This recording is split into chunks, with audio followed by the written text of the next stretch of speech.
He kōna I purangi tēnei nā te reo irirangi o Aotearoa.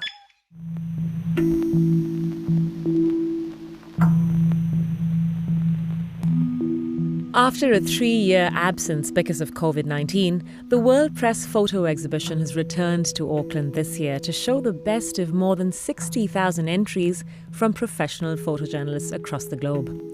Our producer Justin Gregory went down to the exhibition in Auckland's Queen Street and spoke to the exhibit's curator, Marika Kukrowski. Yeah, so this is where we've just set up the 2023 edition of the World Press Photo Exhibition, and we're back in Auckland after a little pause.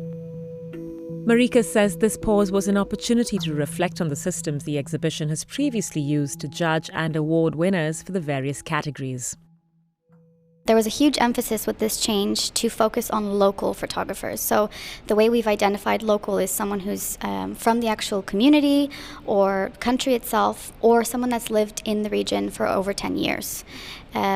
So we want to ensure that the stories that are being told by the people who know these communities better. So anyone can go and take photographs, but if it's someone from the community, there's kind of a more personal approach, more sensitivity, and the results we've seen last year, after our first year of implementing these changes, we had 19 local photographers out of 24, and this year we have 16. So this is a number we're very proud about. Marika says this new approach has led to a greater variety amongst the winners, but still clear themes emerged across the global categories. One kind of constant, I would say, is environment and climate change and its effect on communities all around the world. And this has been, for the last however many years, it's a huge theme. We have stories about, behind us there's an image of beekeepers. And actually what's unique about that project by Jonas Kako is that these beekeepers are forced to water the bees, so essentially give water to bees because the river nearby, the Colorado River, is drying out. All around the world, climate change is such a huge, huge issue. But while many of the winning photographers were focused on subjects of displacement, conflict and tragedy, that didn't mean the images themselves were always tragic. As he was walking around with Marika, Justin's eye was struck by the image of an alpaca. What on earth is happening to that llama? Exactly. So this is a project by... Excuse me, an alpaca? Yeah, an alpaca. This is by Alessandro Cinque, also an Italian photographer. And it's about alpacaros. So these are alpaca farmers in Peru. And for the alpacaros, so these farmers, alpacas are hugely important, not only because of their culture and their traditions, but also as a source of income. So they sell the wool of these alpacas. And as a result, again, of climate change, these alpacas and their farmers are forced to go into higher and higher altitudes because alpacas thrive in colder temperatures. Well, along with having to go higher and higher up, this community is also coming up with, it's a very scientific project as well, where they're creating new species that are a little bit more resilient to climate change, so that these alpacas can still survive in warmer temperatures. So it's quite an interesting series. You can see here this is an alpaca that's having surgery at an IVF, actually. There's also an image here of... For the seriousness, there's a slight comic element, isn't there? That's exactly it. Alpacas are just slightly comedic. Exactly. Yeah, that's precisely it. So there's a small fetus here of an alpaca. And basically, for the jury, what stood out was they said that this was a very humorous, a very playful kind of series. So it also, within the context of the exhibition, all the other images that you look at, something like this really... provides a sense of relief, and it's quite a uplifting story. So that's what the jury said about it, but you said it was your favourite. Why is it your favourite? Because I think it's quite hilarious. Just like when you approached it, you thought, you kind of can't help but laugh, like, what is going on? I don't know if it's the nature of alpacas being funny, but I think they kind of look like dogs, and they make me laugh. Yeah. They do, don't they? Yeah. And at the other end of the spectrum, what's something that doesn't make you laugh? Well, I think it's important to talk about Ukraine, so we can head over there. Within the region of Europe, so within one of the categories, how we divided the contest, we had an overwhelming number of images come from Ukraine, which is perhaps not a surprise, as there were so many journalists that were there at the time. And now we're looking at the photo of the year. So this is kind of the the main prize. Since 1955, we've always had a photo of the year. This year it's been awarded to Evgeny Maloletka, a Ukrainian photographer. And what we're looking at is, it's really an incredibly moving image of a woman who's pregnant being carried on a stretcher out of rubble. You can see that there was just an explosion nearby. And this is because there was a Russian airstrike on a maternity hospital. And the woman on the stretcher is Irina Kalinina. She's 32 years old. And you can see that she's been injured. And she's being taken away. And unfortunately, after this photograph was taken, her son was born stillborn. And 30 minutes later, Irina tragically passed away herself. So it never gets easier to look at this image. And the reason the jury selected this as photo of the year is because it shows the absurdity of war and how civilians are often the ones who take the greatest toll, have to suffer the most in this kind of conflict.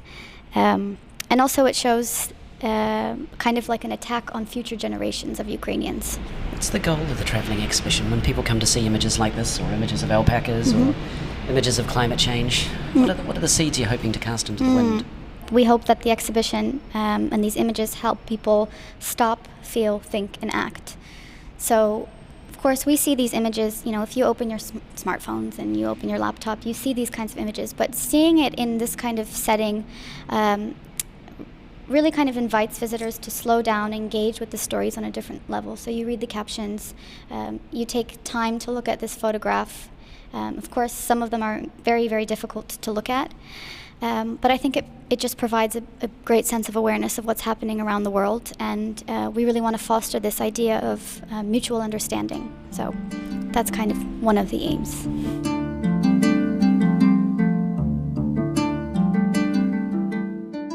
Among the standouts at this year's awards was Egyptian photographer Mohamed Mahdy. His photo series looks at a small fishing community in the neighbourhood of Al-Maks, Alexandria. 2 years ago, the Egyptian government began evicting members of this community and relocating them to housing that's several kilometres away from the canals, citing the risk of rising sea levels. Already a third of the community have been relocated, but not all the residents believe these evictions are really necessary. Mohamed named his series Here the Doors Don't Know Me, and says the name was inspired by his conversations with one of the women in Al-Maks. They were living in a house, and that house got demolished. So when I visited them again, the government put them in a temporary room. And I was telling her, but this sounds bad or not good. And she said, but even if they removed me again from here, I will not be sad. I was sad in my old house, the house that I've built with my husband. And now if they moved me from here, I don't care, because here the doors do not know me and the windows do not recognize me. And I was at this moment wow, this is perfect. The people are dealing with their old houses, it's not like an object, it's kind of a living thing. The doors know them and the windows know them, and they are close to each other. So yeah, this is where the title came from. Because the Al-Maks community are undergoing an awful lot of change, aren't they? And it sounds like even more change is coming. Can you tell me a bit about that community, their way of life, and your connection to them, please? Yes, of course. So the community is a community of fishermen in the west of Alexandria. I live close to them, like 10 minutes.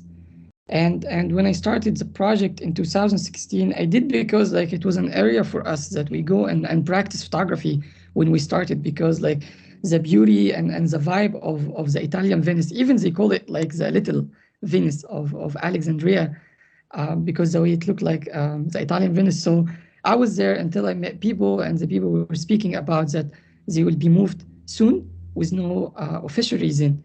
And you just ask yourself why, because this is their living. They wake up every day, their boats in front of their houses, and they go and they fish. And even if you are not a fisherman in the area, you work somehow in a restaurant or to sell fish or to do something to help the fishers who are doing that.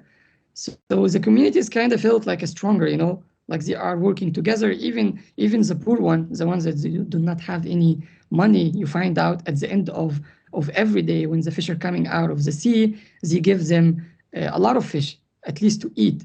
So it was a really, really strong community. And back then I decided, okay, let's document what's going on, maybe the daily life and what's happening. Because them or me, we didn't know what's going to happen in the future.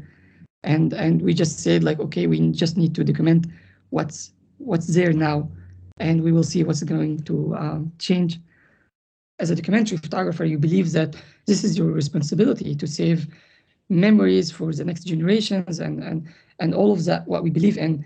But I was doing that from my perspective until I met one of the fishers who told me something that changed the whole project. He told me that fishers who used to live on the shore used to receive letters in bottles from the sea. And when I Googled that and when I talked with them about the letters from the sea, it's usually when you write a love letter or a poem and you send it in the sea and you hope that it will arrive to someone you love, or at least you speak about something that like no one will understand when you write about it or when you speak about it. And I decided why I'm narrating the story in my perspective. So now I decided like, okay, so people on the shore are the one who deserve to send letters to the whole world, not to receive ones. So why not giving the protagonist like blank papers and asking them that this is your last letter, write whatever you want. I do not give them any direction. And actually it was beautiful because when I started to gather those letters, like you find in one letter that someone is speaking about his wife, or someone speaking about the house he built, or someone speaking about his daughter, or someone speaking about like the tree he planted or she planted. And it was beautiful, you know, to just see diversity in the memories, what everyone desire or what everyone will remember from the area. And I started to photograph them based on what's inside the letter by asking also them, how do you want to be represented? How do you want the world to see you? And to be honest, this perspective was more ethical to me, because usually documentary photographers, we go and we want to narrate our perspective, but to empower people at this period, I felt this is the right thing to do. It's a pretty desperate picture at the moment, and there's a lot of unhappiness and unsettlement. But I keep feeling like the act of the metaphor, a letter inside a bottle and casting it out into the world and hoping that it will come back to you. It's a hopeful act. Personally, I do not believe in hope. Like I believe in working hard, you know, do whatever you can, and whatever meant to happen, it will happen. This is my beliefs. But like the idea of making sea letters is also kind of a way to protect the protagonist and to protect myself. As here, like as you might know, it's dangerous to talk a lot about politics, which is also something I think a lot in every project I do. Sometimes I reach to a lot of document, which is dangerous, you know, and it would make a lot of conversation and discussions, but I always have to figure out a way to present them without harming the protagonist or harming myself or my personal family. So the idea of the letter is just a way, you know, to be away from politics, but at the same time, it will create question. Like when someone goes and read people's memories, he will question why they are leaving. And I do not want to give an answers in this project right now. I just want people to feel the urge or responsibility to dig and to learn about what's going on. And actually, it's happening right now. There is a lot of visits to the area in Egypt, like they are coming and sit with the protagonist. There is even more journalists are coming now and documenting. And it's all of that. It's good, you know. It's for now. It's good that at least people feel that someone are listening, because they do not need money. This is not the help that they want. They need this feeling of at least someone like standing right next to them. They are not fighting alone. That was Mohamed Mahdy speaking with our producer Justin Gregory.